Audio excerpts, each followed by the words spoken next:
Pernah gak sih lo ke pasar atau ke supermarket terus ngeluh, ya mahal banget ya sekarang harga cabai, tomat, kentang. Padahal lo belum tahu, yang nanam itu bahkan gak pernah ngerasain harga segitu. Lo bayangin, kentang naik 2 kali lipat di kota, tapi di kampung petani cuma dapat harga yang beda tipis sama musim sebelumnya. Yang untung bukan yang nanam, tapi yang jadi perantara. Gue sendiri ngerasain banget, nanam kentang itu gak gampang. Dari nyari bibit bagus, nunggu cuaca yang unpredictable, sampai ngadepin hama yang bisa nyerang kapan saja. Tapi pas panen, harga bisa jeblok cuma karena supply kebanyakan. Atau kadang udah mahal di pasar, tapi tengkolak beli dari kita dengan harga dasar banget. Lucunya, masyarakat taunya kita lagi panen raya. Dipikir petani lagi kaya-kayanya. Padahal yang kaya itu ya bukan kita.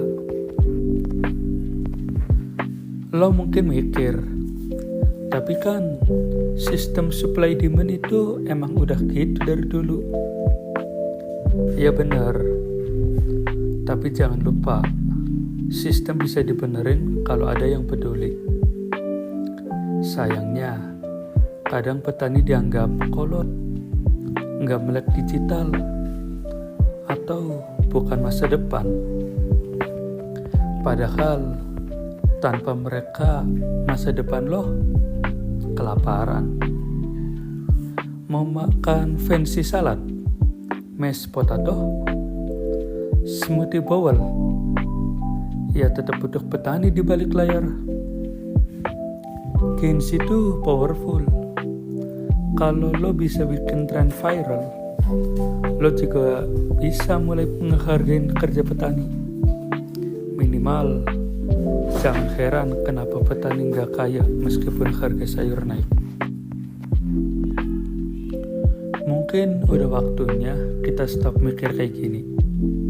Yang penting gue dapat makanan enak, murah, dan mulai mikir siapa yang tanam, dapat berapa, punya akses nggak ke pasar yang adil. Nggak harus turun ke ladang. Lo bisa bantu dengan support petani lokal, belanja langsung dari petani, atau minimal edukasi diri lo sendiri soal rantai makanan yang lo konsumsi tiap hari. Gue nggak bilang semua orang harus peduli soal pertanian 24/7. Tapi pernah nggak lo mikir, dari semua sektor yang paling penting buat hidup lo, pertanian itu paling sering diabaikan. Gue pernah dengar satu kalimat, petani itu kayak oksigen, nggak kelihatan, tapi lo nggak bisa hidup tanpa mereka. Dan kita baru ngerasa pentingnya pas krisis, pas harga naik, pas panen gagal. Baru deh semua heboh.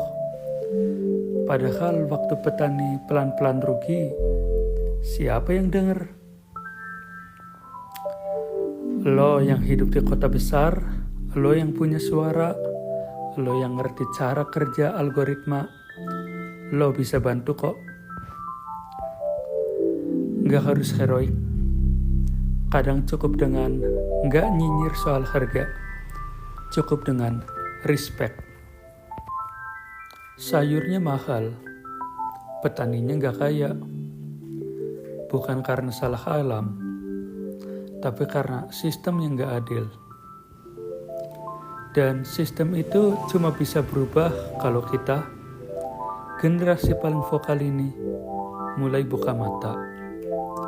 Jadi, lain kali lo makan enak, coba pikirin. Yang masak dapat pujian, yang nanem dapat apa?